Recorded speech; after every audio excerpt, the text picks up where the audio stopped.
نحمدہ و نصلی علی رسول الکریم ما بعد اعوذ باللہ من الشیطان الرجیم بسم اللہ الرحمن الرحیم رفیع الدرجات ذو العرش یلقی الروح من امرہ علی من یشاء من عبادہ لینذر یوم الطلاق یوم ہم بارزون لا یخفی علی اللہ منہم شیء لمن الملک اليوم للہ الواحد القہار الیوم تجزی کل نفس بما کسبت لا ظلم اليوم ان اللہ سریع الحساب وانذرهم یوم الآزفة اذ القلوب لدى الحناجر کاظمین ما للظالمین من حمیم ولا شفیع یطاع یعلم خائنۃ الأعین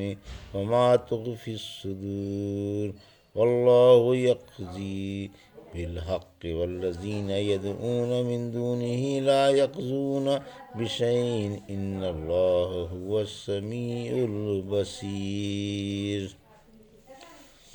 ابھی آپ نے سورہ مومن کی آیت 15 سے 20 کی تلاوت سماعت فرمائی۔ ان آیتوں کا ترجمہ اور تفسیر اس طرح ہے: رفیع الدرجات ذو العرش یلقی الروح من امرہ علی من یشاء من عبادہ لینذر یوم الطلاق۔ آیت 15: یوم ہم بارزون لا یخفی علی اللہ منہم شیء لمن الملک اليوم للہ الواحد القہار۔ آیت 16: الیوم تجزی کل نفس بما کسبت لا ظلم اليوم ان اللہ سریع الحساب۔ آیت 17۔ ترجمہ: وہ بلند درجوں والا اور عرش والا ہے، اپنے بندوں میں سے جس پر چاہتا ہے روح کو اتار دیتا ہے تاکہ وہ لوگوں کو ملاقات کے دن سے ڈرائے جس دن وہ ظاہر ہوں گے، اور ان میں سے کوئی بھی اللہ سے چھپا نہ رہے گا۔ آج کس کی بادشاہت ہے؟ اکیلے غالب اللہ کی۔ آج ہر شخص کو اس کی کمائی کا بدلہ دیا جائے گا اور آج کسی پر ظلم نہیں کیا جائے گا۔ یاد رکھو، اللہ جلدی حساب لینے والا ہے۔ یہ تھا ترجمہ سورہ مومن کی آیت 15 سے 17 کا۔ تفسیر۔ آیت 15: ارتفاع عرش کا بیان۔ اللہ کی عظمت و کبریائی کا اور اس کے ارتفاع کا بیان ہے۔ عرش تمام مخلوق سے اونچا اور بمنزلہ چھت کے ہے۔ سورہ معارج کی آیت 3 نے فرمایا، وہ عذاب اللہ کی طرف سے جو سیڑھیوں والا ہے اور جس کی طرف فرشتے اور روحیں چڑھتی ہیں، ایسے دن ہوگا جس کی مقدار 50,000 سال کی ہے۔ پھر فرمایا، وہ اپنے بندوں میں سے جس پر چاہے روح الامین اتار دے۔ سورہ نحل کی آیت 2 میں فرمایا، وہ فرشتوں کو وحی کے ساتھ اپنے حکم سے اپنے بندوں میں سے جس پر چاہتا ہے اتار دیتا ہے کہ لوگوں کو ہوشیار کر دو کہ میرے سوا کوئی معبود نہیں، لہذا مجھی سے ڈرتے رہو۔ سورہ شعراء کی آیت 192 سے 194 میں فرمایا، یہ رب العالمین کا اتارا ہوا قرآن ہے، اسے روح الامین آپ کے قلب پر لے کر اترے تاکہ آپ بھی ڈرانے والوں میں سے ہو جائیں۔ یہاں بھی یہی فرمایا کہ آپ اس سے اجتماع کے دن سے لوگوں کو ہوشیار کر دیں۔ یوم الطلاق بھی دیگر ناموں کی طرح قیامت کا نام ہے، کیونکہ اس دن آدم علیہ السلام سے تمام اولاد آدم کی ملاقات ہو جائے گی، یا اس دن اگلے پچھلے سب جمع ہو جائیں گے، یا زمین و آسمان والوں کی اور خالق و مخلوق کی، یا ظالم و مظلوم کی، یا ہر عامل کی اپنے عملوں کے بدلے سے ملاقات ہو جائے گی۔ اجتماع کا مفہوم عام ہے اور ان تمام باتوں کو شامل ہے۔ اس دن سے اللہ نے اپنے بندوں کو ڈرایا ہے۔ آیت 16: میدان محشر میں سب اللہ کے سامنے جمع ہوں گے، یعنی سب کھلے ہوئے ہوں گے، کسی قسم کا سایہ نہ ہوگا۔ ایک کھلا میدان محشر ہوگا جس میں اگلے پچھلے تمام انسان جمع ہوں گے اور سب اللہ کے سامنے ہوں گے، اس سے کسی کی کوئی بات پوشیدہ نہ ہوگی۔ پھر فرمایا، اللہ پوچھے گا، آج کس کی بادشاہت ہے؟ ابن عمر والی حدیث میں گزر چکا ہے کہ اللہ آسمان و زمین اپنے ہاتھ میں لپیٹ کر فرمائے گا کہ میں بادشاہ ہوں، میں جبار ہوں، میں متکبر ہوں۔ کہاں گئے زمین کے بادشاہ اور کہاں گئے مغرور و شرپسند؟ سور والی حدیث میں ہے کہ جب اللہ اپنی تمام مخلوق کی روحیں قبض کر لے گا اور اس وحدہ لا شریک کے سوا کوئی زندہ نہ رہے گا تو اس وقت 3 بار فرمائے گا، آج کس کی بادشاہت ہے؟ پھر خود ہی جواب دے گا، اکیلے اور غالب اللہ کی۔ آیت 17۔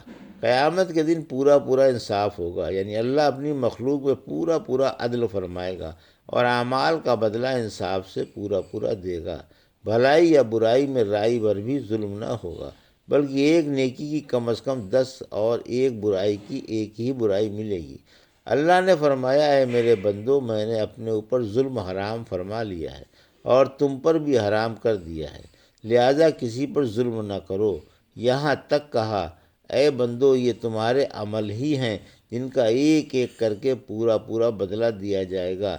پھر جو بھلائی پائے اللہ کا شکر بجا لائے اور جو برائی پائے خود کو ملامت کرے۔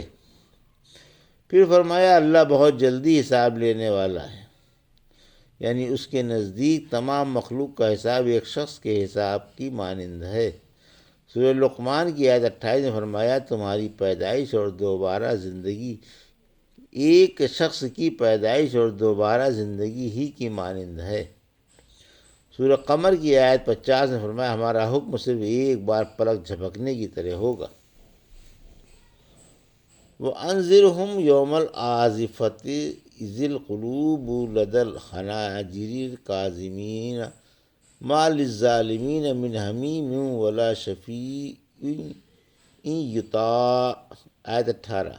یعلم خائنۃ الأعین وما تخفی الصدور۔ آیت 19۔ واللہ یقضی بالحق والذین یدعون من دونہ لا یقضون بشیء ان اللہ هو السمیع البصیر۔ یہ تھا آیت 20۔ ترجمہ: آپ انہیں ایک قریب والے دن سے ڈرائیں جب دم گھٹ گھٹ کر کلیجے منہ کو آ جائیں گے اور ظالموں کا نہ کوئی دوست ہوگا اور نہ سفارشی۔ اس کی بات مانی جائے۔ اللہ آنکھوں کی خیانت اور دلوں کی پوشیدگی جانتا ہے۔ اللہ صحیح صحیح فیصلہ فرمائے گا، اور جو اسے چھوڑ کر غیروں کو پکارتے ہیں وہ کسی چیز کا بھی فیصلہ نہیں کر سکتے۔ یاد رکھو، اللہ ہی سننے والا اور دیکھنے والا ہے۔ یہ تھا ترجمہ آیت 18 سے 20 کا۔ تفسیر: قیامت کا ڈر۔ آیت 18۔ آزفہ بھی قیامت کا نام ہے کیونکہ وہ قریب ہے۔ سورہ نجم کی آیت 57 نے فرمایا، یعنی قریب آنے والی قریب آ گئی۔ سورہ قمر کی آیت 1 میں فرمایا، قیامت قریب آ گئی اور چاند پھٹ گیا۔ سورہ انبیاء کی آیت 1 میں فرمایا، لوگوں کا حساب ان کے قریب آ گیا۔ سورہ نحل کی آیت 1 میں فرمایا، اللہ کا حکم آ گیا اس لیے جلدی نہ مچاؤ۔ سورہ ملک کی آیت 27 میں فرمایا، پھر جب اسے قریب دیکھ لیں گے تو کافروں کے چہرے بگڑ جائیں گے۔ پھر فرمایا، جانیں کھنچ کر حلقوں میں اٹک جائیں گی۔ یعنی قیامت کے ہولناک حوادث دیکھ کر خوف کے مارے کلیجے منہ کو آئیں گے، دم گھٹنے لگے گا، دل ٹھکانے نہ رہے گا اور ہوش اڑ جائیں گے، جیسے جانیں حلق میں آ کر اٹک جائیں، نہ نکلیں اور نہ اپنی جگہ لوٹ کر ہی جائیں۔ کاظمین یعنی سب خاموش و دم بخود ہوں گے، سناٹا چھا رہا ہوگا اور اللہ کے حکم کے بغیر کوئی چوں بھی نہیں کرے گا۔ پھر فرمایا، آج مشرکوں کا کوئی دوست و سفارشی نہ ہوگا کہ اس کی بات مانی جائے، اور نہ کوئی اپنا پرایا رفیق و ساتھی کام آئے گا، اور نہ کوئی بلا اجازت کسی کی سفارش کی جرأت کرے گا۔ غرض یہ کہ ہر طرح کی بھلائی کے ذرائع ٹوٹ جائیں گے اور سب اپنے پرائے چھوٹ جائیں گے۔ آیت 19۔ اللہ ہر چیز جانتا ہے۔ اللہ کے دائرہ علم میں ہر چیز ہے، اعلیٰ ادنیٰ، بڑی چھوٹی موٹی، باریک اور ظاہر و پوشیدہ، سب اسے معلوم ہے۔ اس لیے لوگوں کو ہوشیار رہنا چاہیے کہ اس کی طرف سے خفیہ نگرانی کرنے والے ہر وقت ان کے پاس موجود رہتے ہیں، جو ان کی تمام حرکات و سکنات کا ریکارڈ کر رہے ہیں۔ اس لیے ہر وقت اللہ سے شرمانا چاہیے اور ہر لمحہ اس سے ڈرتے رہنا چاہیے، اور زندگی میں اس شخص کی طرح رہنا چاہیے جس سے کوئی غیبی طاقت ہر وقت دیکھ رہی ہو اور ہر لمحے کی نگرانی کر رہی ہو۔ پھر فرمایا اسے معلوم ہے کہ کون سی آنکھ خیانت کرنے والی اور حدود و امانت سے پھلانگنے والی ہے، وہ امانت کا اظہار کر رہی ہو، اور کون سی نہیں۔ اسی طرح وہ دل کے رازوں سے بھی واقف ہے۔ ابن عباس تعالیٰ فرماتے ہیں، یعنی کوئی کسی کے گھر جاتا ہے، وہاں کوئی حسین عورت ہے یا کسی مجمع میں ہے اور وہاں سے کوئی حسین عورت گزر رہی ہے تو نظریں چرا کر اسے دیکھتا ہے، اور جب یہ ڈر ہوتا ہے کہ لوگ اسے دیکھ لیں گے تو فوراً نگاہ نیچی کر لیتا ہے، لوگوں کی غفلت سے ناجائز فائدہ اٹھاتا ہے اور ان کے سامنے اپنی پاک دامنی کا اظہار کرتا ہے۔ یہ ہے خیانت والی آنکھ جسے اللہ جانتا ہے۔ پھر فرمایا اللہ دلوں کے راز جانتا ہے، یعنی اسے معلوم ہے کہ تمہارے دلوں میں کیا ہے۔ اگر تمہیں کوئی حسین عورت مل جائے تو آیا اس سے منہ کالا کرتے ہو یا باز رہتے ہو؟ اللہ دلوں کے وسوسوں سے بھی آگاہ ہے۔ آیت 20، یعنی اللہ کا فیصلہ انصاف پر مبنی ہوتا ہے۔ ابن عباس تعالیٰ فرماتے ہیں اللہ نیکی کا بدلہ نیکی سے اور برائی کا بدلہ برائی سے دینے پر قادر ہے۔ سورہ نجم کی آیت 31 میں فرمایا تاکہ اللہ برے عمل والوں کو برائی کا بدلہ دے اور نیک عمل والوں کو نیکیوں کا صلہ دے۔ پھر فرمایا جو اللہ کو چھوڑ کر بتوں کو پکارتے ہیں تو ان کے بت تو کسی چیز پر بھی قادر نہیں ہیں اور کچھ بھی فیصلہ نہیں کر سکتے۔